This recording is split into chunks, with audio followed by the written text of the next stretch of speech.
Barreras invisibles, ya lo saben, es el título de nuestro programa en el que intentamos informarles, formarles, concienciarles o sensibilizarles en torno a esa tan deseada igualdad que tenemos que conseguir y trabajar entre todos día a día. Hay entidades como la que nos va a ocupar en esta mañana que se dedican precisamente a formar y a informar también en estos asuntos de igualdad de oportunidades, bueno, pues tanto a familias como a entidades, ayuntamientos, empresas, necesarias desde luego e importante también la labor que realizan. Hoy la vamos a conocer y para ello nos hemos trasladado hasta la empresa Equala y vamos a hablar con su directora, en este caso con Alicia Fernández de Pirola Martínez.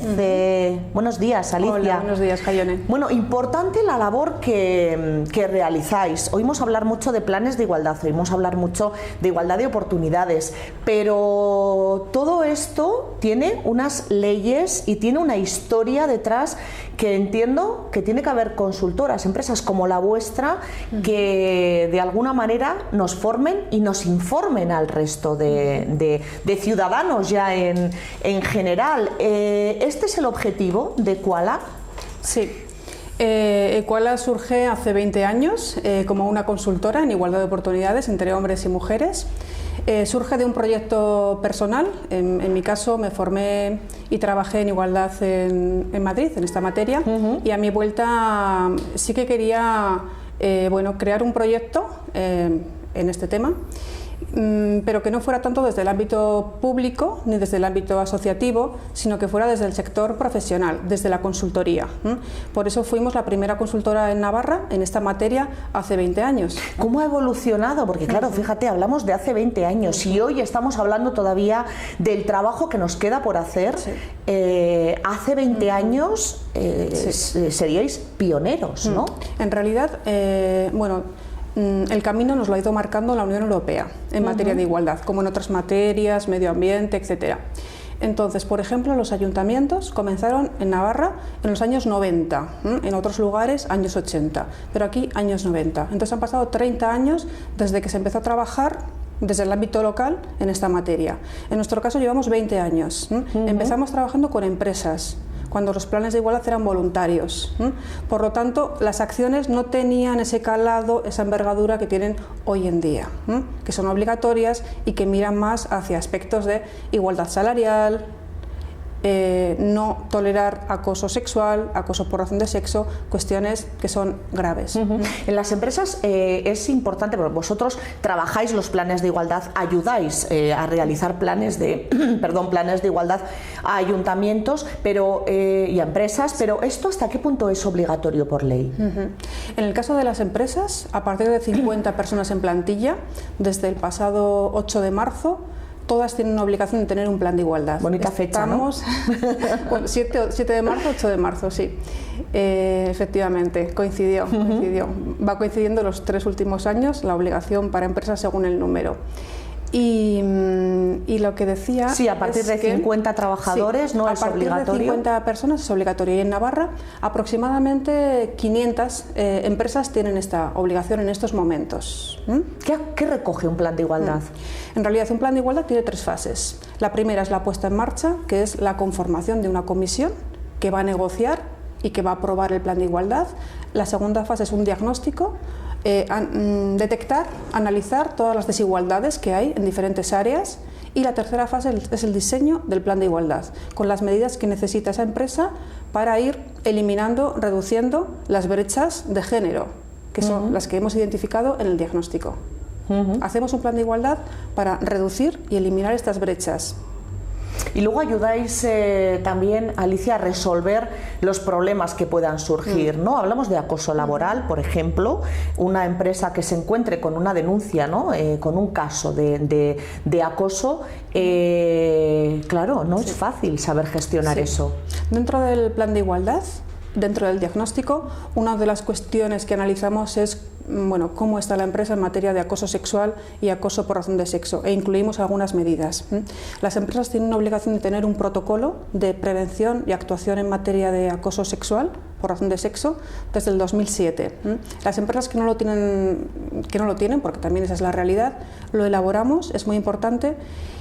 y sensibilizamos e informamos a toda la plantilla al completo, por grupos, dirección, un grupo, mandos intermedios, los grupos que sean, y plantilla, para que conozca este protocolo y no quede en un cajón, y la plantilla esté sensibilizada y concienciada e informada por si tiene que pedir activarlo. Sí. En estos momentos sí que es cierto que la formación en empresas no es obligatoria, ni en materia de igualdad, ni en materia de acoso. Sí que es obligatorio un plan de igualdad, pero estamos recibiendo mucha demanda por parte de las empresas, y es muy satisfactorio, la verdad. Claro, porque lo hacen de una forma voluntaria, ¿no? Voluntaria, ver que detectan esta necesidad. Ven que necesitan formación y sensibilización para sus plantillas. En tema de acoso, en tema de igualdad, de acoso principalmente. Y luego algunos departamentos más especializados, pues por ejemplo recursos humanos, sí que hace una formación en gestión de personas con perspectiva de género, para trabajar la selección, la promoción, la formación, la conciliación. Y bueno, y algún otro departamento, comunicación, por ejemplo, de empresas más grandes, pues también hacen formaciones específicas en esta materia. Sí, saber comunicar en igualdad, ¿no? Que es también importante y una tarea pendiente, ¿no? Que tenemos también los medios de comunicación.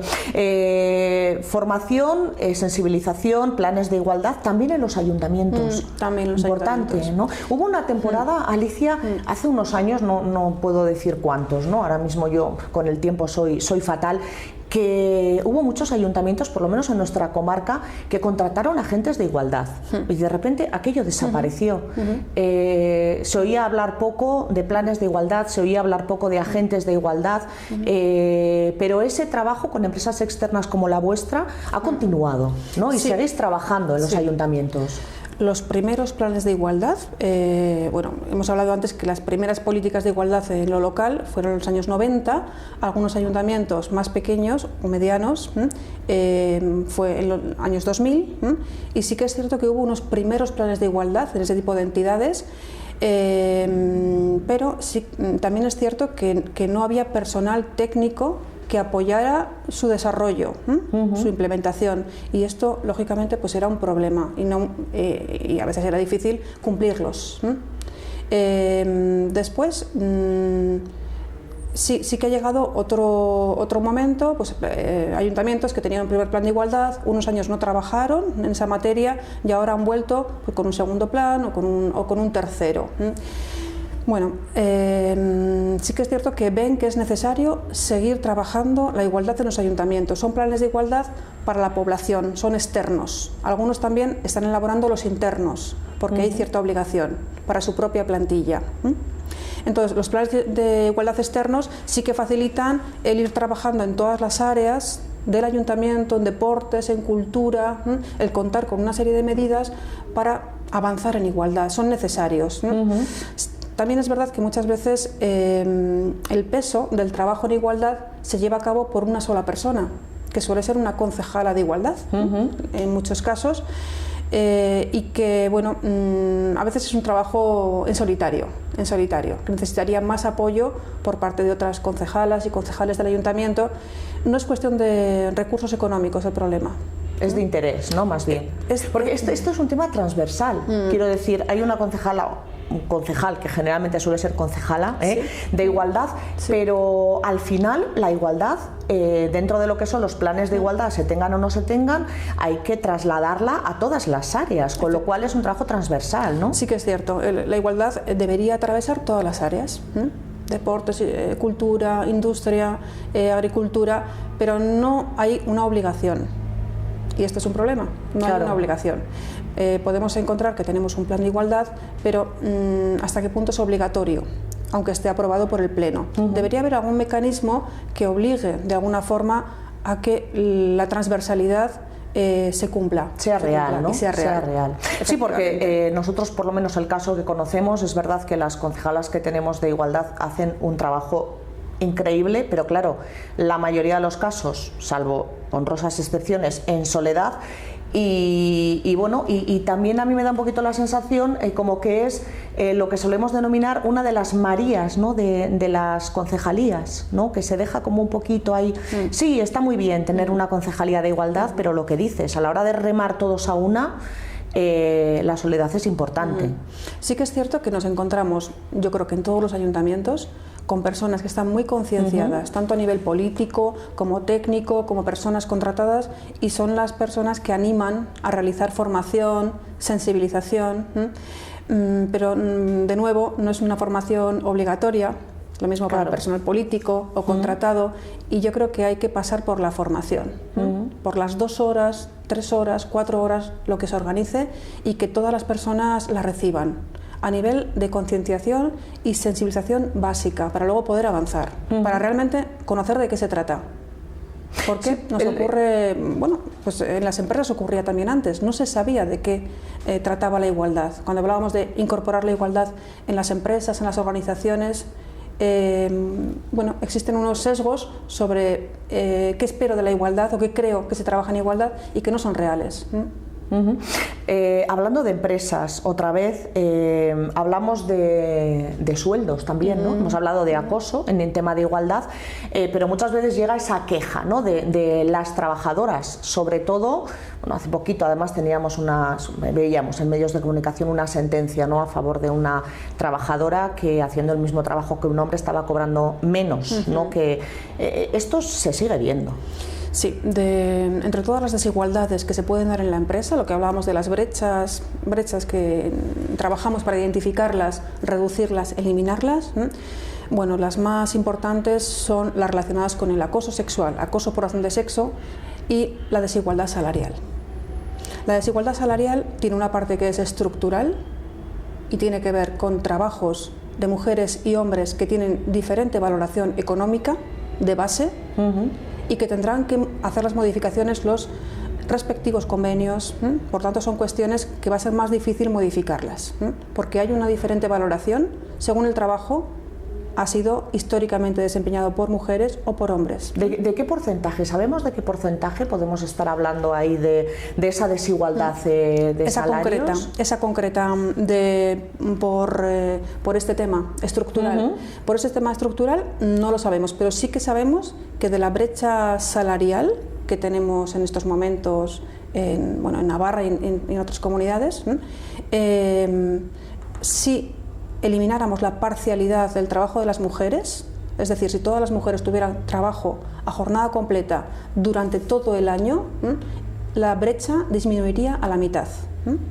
Estamos hablando de un porcentaje importante. O sea, que no nos encontramos solamente con que ganamos menos, sino también como con que nuestras jornadas son más reducidas. Más reducidas, ¿no? Y no menos continuas. Días incluso, ¿no? que lo que son los hombres. Y el tipo de trabajo también. El tipo de trabajo Hay también. Trabajos de mujeres y trabajos de hombres. Por ejemplo, se me ocurren las conserveras, que parece que tradicionalmente determinados trabajos eran para mujeres, determinados trabajos para hombres. Igual que hablamos de conserveras, hablamos de otro tipo de empresas. Sí. Nos encontramos con la segregación horizontal, que es la concentración de mujeres en determinados sectores, tareas, puestos, y de hombres en otros. Lo que decíamos antes, con diferente valoración económica. Además, se le une la parcialidad, la temporalidad, ¿no? Que la temporalidad sí que se está resolviendo de alguna manera en estos momentos. Y luego también hablaríamos de otros factores que influyen en la desigualdad salarial, como son los complementos, ¿no? Los complementos dentro de los convenios colectivos, que se valoran más cuestiones en las que se encuentran trabajando más hombres, como nocturnidad, penosidad, trabajo físico, esfuerzo físico, y no otras que realizamos las mujeres, y también tienen que ver con penosidad, con atención, con riesgo, con acumulación de tareas, con movimientos repetitivos que pueden dar lugar a lesiones, etc. ¿Qué argumentan, ¿no? Los directivos cuando se plantea encima de la mesa? Hemos hecho el estudio, hemos hecho el diagnóstico. Aquí hay un problema de desigualdad, por ejemplo, salarial, ¿no? Por poner, claro, el tema del acoso ya es muchísimo más grave, ¿no? Pero hay un tema de desigualdad salarial. ¿Qué excusa dan? Porque es algo que parece tan lógico, ¿no? Que ante un mismo trabajo un hombre y una mujer tengan que cobrar lo mismo, que yo no sé si eso se argumenta, porque por lo que nos dices incluso puede aparecer en convenios. En los convenios, bueno, pues nos encontramos con trabajos para los que se requiere los mismos años de formación Por ejemplo, la profesión de aparejador, aparejadora y trabajador, trabajadora social, hasta hace poco eran diplomatura ambas, 3 años de estudios, y los salarios eran muy diferentes. Nos tendríamos que preguntar como sociedad ¿por qué? ¿Por qué? Y lo mismo en esa profesión que en otras. ¿Por qué se valoran más unas profesiones que están masculinizadas que otras que están feminizadas? ¿Y por qué dentro de una misma profesión y una misma formación un hombre va a cobrar más que una mujer? ¿No? Eso es un problema, yo creo que social importante también. Sí, el tema es que se puede identificar una brecha, por ejemplo, de un 14% en una empresa de diferencia total plantilla, y ese dato nos interesa, pero sobre todo el más interesante es ver por cada uno de los grupos profesionales cuál es la brecha de cada uno de ellos y de dónde viene, si viene de salario base, si viene de los complementos, de dónde viene exactamente. Pero muchas veces en esa agrupación no se está comparando puestos de igual valor. Entonces el trabajo que hay que hacer por parte de la empresa, y es la medida, es hacer una valoración de puestos de trabajo con perspectiva de género para que estemos comparando puestos del mismo valor y podamos detectar cuál es la brecha real. Esa es la medida en concreto que va al plan de igualdad, una vez que hemos hecho la auditoría retributiva, que es el trabajo que se llama así. Bueno, servicios, hemos hablado un poquito del trabajo, ¿no? que hacéis, importantísimo. Trabajáis, como hemos dicho, con empresas privadas, con ayuntamientos. No sé si a nivel individual, con familias, esto ya es más complicado. A nivel individual no estamos trabajando. Lo único que estamos trabajando más particular tiene que ver con los informes periciales en materia de acoso sexual y acoso por razón de sexo. Por ejemplo, una trabajadora que pueda acudir a nosotras con su abogado, su abogada, para que elaboremos un informe pericial y lo llevemos a juicio, como una prueba más de que está viviendo efectivamente un acoso por razón de sexo o un acoso sexual. Esto tiene que ser muy complicado de demostrar, ¿no? Bueno, salvo que sea muy torpe la otra persona, claro, el acosador, que también puede darse, pero claro, si no, tiene que ser complicado de demostrar, ojo, y de denunciar, porque claro, ahí también denunciar un acoso en un entorno laboral, ¿no? Yo creo que tiene que ser muy complicado y ser muy de valientes, ¿no? Sí, la verdad es que cada vez hay más concienciación por parte de la sociedad, de las empresas y de las personas. Y esto es un paso muy importante, porque antes se justificaba ese tipo de actitudes. Ya ahí hemos evolucionado. Antes positivo. Lo que escuchábamos era, es un buen chico, pero es un poco torpe, o es un tontorrón, va detrás de... Entonces este tipo de comentarios ya no valen en estos momentos. Yo creo que la sociedad ya no los utiliza para justificar estas actitudes, porque no se pueden justificar. Entonces el trabajo que te comentaba a nivel particular son personas que ya van por la vía judicial. Los protocolos de acoso de las empresas es una herramienta interna para solucionarlo y que pueden ser de forma paralela, iniciar cualquier vía judicial. Entonces sí que es de valientes, pero en la medida que nos encontramos con empresas que responden, que van a responder por la persona que se está viendo afectada, hay que hacer una investigación, desde luego, hay que hacerla. Pero este respaldo de la empresa de no admitir, no tolerar esas actitudes es importantísimo. Y se está viendo cada vez más. Cada vez se está viendo más. Porque no se tapa, no se oculta como ocurría antes. Ni se disculpa, ¿no? Que muchas veces se disculpaba, ¿no? En el disculpar tenemos que estar muy presentes para recordarlo. Pero al final ven que es la forma de solucionar estas cuestiones en la empresa. No taparlas, sino dar la solución y aplicar la sanción correspondiente. Dentro de Kuala tenéis personal cualificado para afrontar un poco todos estos asuntos de los que estamos hablando y muchos más, que lleváis a cabo. Cualquier asunto, yo creo, relacionado con la igualdad de oportunidades puede acudir la empresa, la institución que sea, a vosotros. Pero ¿quiénes formáis? ¿Qué tipo de trabajadores? ¿Qué formación tienen vuestros trabajadoras? Porque también eso es importante. Nuestro equipo está formado, somos cinco profesionales y sus perfiles son diferentes. Hay una psicóloga, hay una trabajadora social, hay una educadora y hay una periodista. Y en mi caso yo soy licenciada en Derecho. Después contamos con una red de colaboradoras en materia de diseño gráfico, creatividad, comunicación inclusiva. Estas son un poco las materias. Tenemos 2 colaboradoras habituales. Sí. ¿Cómo ha evolucionado todo el tema de la igualdad en estos 20 años que lleváis y cómo habéis evolucionado vosotros? Porque claro, entiendo que a la vez que iba evolucionando el tema de la igualdad, decíamos, ¿no?, que fuisteis pioneras, ¿no?, en este asunto, también a vosotros se os habrá obligado a evolucionar de alguna manera. Decías, las pautas las marca Europa, como en casi todo, ¿no?, con las leyes que va sacando y las obligaciones que exigen esas leyes. Pero en ese sentido, ¿cómo se ha evolucionado en Navarra en 20 años? Bueno, en lo que tiene que ver con nuestra consultora, sí que fuimos la primera consultora en igualdad en Navarra y creo que somos una consultora referente, ¿no?, en estos momentos, después de los 20 años de trabajo. Nuestro equipo está consolidado y bueno, está muy profesionalizado, cada cual en su materia. Todas estamos especializadas en igualdad de oportunidades, con estudios complementarios y con relación a Navarra, pues son 30-35 años de trabajo en esta materia.